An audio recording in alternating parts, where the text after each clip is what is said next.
अन्याय अगर होता है तो फिर चुप रहने में संदेह नहीं। वन जाति भी खूब कही तो जाए किस ओर से। लक्ष्मण, इसमें दोष की तो बात ही नहीं है अनुज, ये तो आज्ञा है भैया। ये मेरा सौभाग्य है कि माँ ने मुझे अपना समझकर 14 वर्ष का वनवास दिया है। भैया, मैं तुम्हें आज्ञा देता हूं कि मैं 14 वर्षों के लिए वन जाता हूं और तुम्हें यहीं पर माता और पिता की सेवा के लिए रहना है, क्योंकि भरत और शत्रुघ्न मामा के यहाँ हैं। नहीं भैया, ऐसा नहीं हो सकता। मैं तो आपका सेवक हूँ, मैं आपके बिना कैसे रह सकता हूँ। लक्ष्मण, अगर जिद करते हो तो जाओ, पहले मछली माँ से आज्ञा लो, बड़ी माँ से आज्ञा लो और छोटी माँ से आज्ञा लो, क्योंकि मैं तुम्हें अपने साथ नहीं ले जा सकता भैया। मैं आज्ञा के बंधन में हूँ, मुझे जाने की आज्ञा दी है। लक्ष्मण, तनिक विचार करो भैया। नहीं भैया, मैं भी आपके साथ चलना चाहता हूँ। आपके कहे अनुसार मैं दोनों माताओं से अनुमति लेके आता हूँ। भैया, पिताजी की अवस्था बहुत खराब है, पिताजी बहुत दुखी हैं, उनकी सेवा भी तो कोई करेगा भैया। अगर हम दोनों ही वन चले जाएंगे तो माता पिता की सेवा को, इसलिए लक्ष्मण, मैं तुम्हें अपने साथ नहीं ले जा सकता। और जिद करते हो तो जाओ, पहले माता से आज्ञा लो। ठीक है भैया। हे माता प्रणाम। माता, जे भ्राता श्री राम 14 वर्षों के वनवास हेतु जाने वाले हैं, मैं भी उनके साथ जाना चाहता हूँ, मुझे आज्ञा दे माते। ठीक है पुत्र लक्ष्मण, ये तो तुम्हारे सौभाग्य की बात है कि तुम अपने भैया की सेवा और रक्षा करने के लिए उनके साथ वनों को जा रहे हो। मेरा आशीर्वाद तुम्हारे साथ है।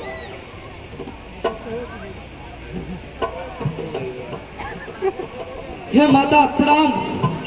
खुश रहो पुत्र। माता, बड़े भैया श्री राम 14 वर्षों के वनवास हेतु जा रहे हैं, मुझे भी आज्ञा दे ताकि मैं उनकी सेवा कर सकूं।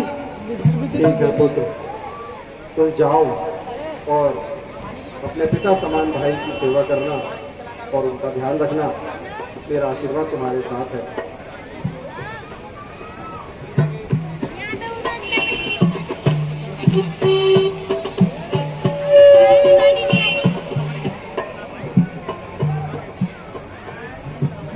सीते, मैं भी आपके साथ चलूंगी।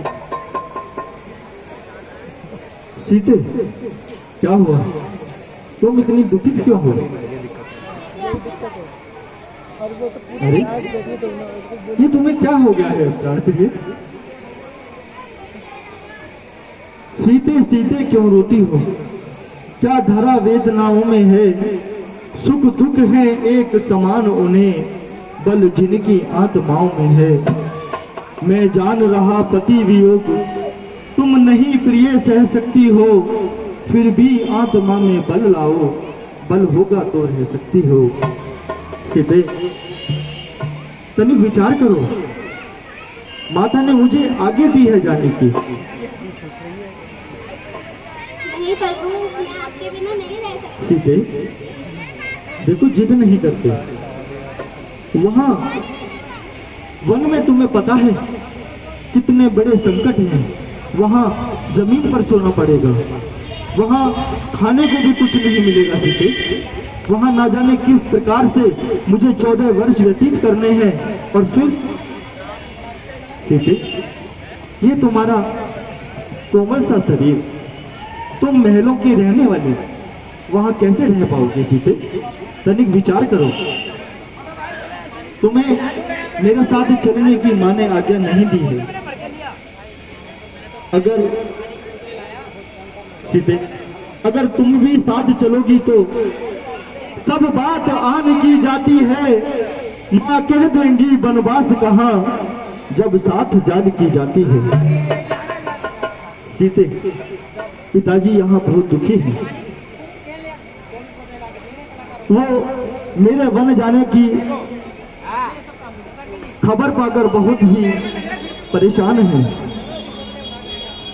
इसलिए सीते, तुम जिद ना करो, माता जी और पिताजी की सेवा के लिए तुम यहीं रहो। स्वामी, मैं आपके साथ चलूंगी। यदि आप मुझे नहीं ले गए तो आने तक मैं जीवित नहीं नहीं नहीं, ऐसा नहीं कहते प्रिय। यदि जिद करती हो तो जाओ, पहले माँ से आज्ञा लो और मैं तभी ले चल सकता हूँ, क्योंकि मैं आज्ञा के बंधन में हूँ।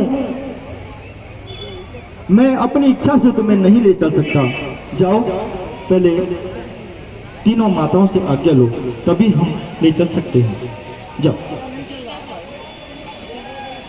आज्ञा। अच्छा, माता प्रणाम।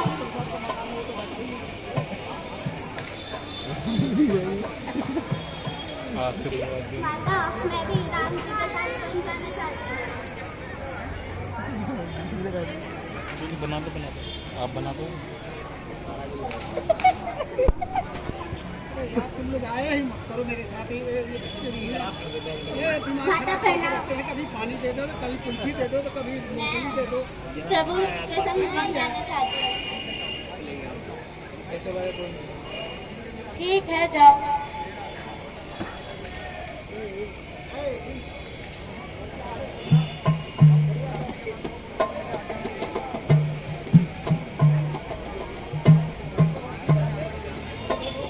आज मैंने आज्ञा ले ली है। क्या माँ ने तुम्हें हमारे साथ चलने की आज्ञा दे दी है? हाँ प्रभु। तुम चलना चाहती हो सीते? फिर विचार कर लो एक बार। हे प्राण प्रिय, वहां राक्षसों का आतंक है, वहां बहुत बड़े सिंह हैं, हाथी हैं। ना जाने वहां कितने कष्ट सहने पड़ेंगे सीते, क्या सह सकोगी? हाँ प्रभु। ठीक है, यदि जिद करती हो तो चलो, वन चलने की तैयारी करो। और उससे पहले मजली माता जी और पिताजी से भी तो आज्ञा लेनी है। चलो, चलते हैं।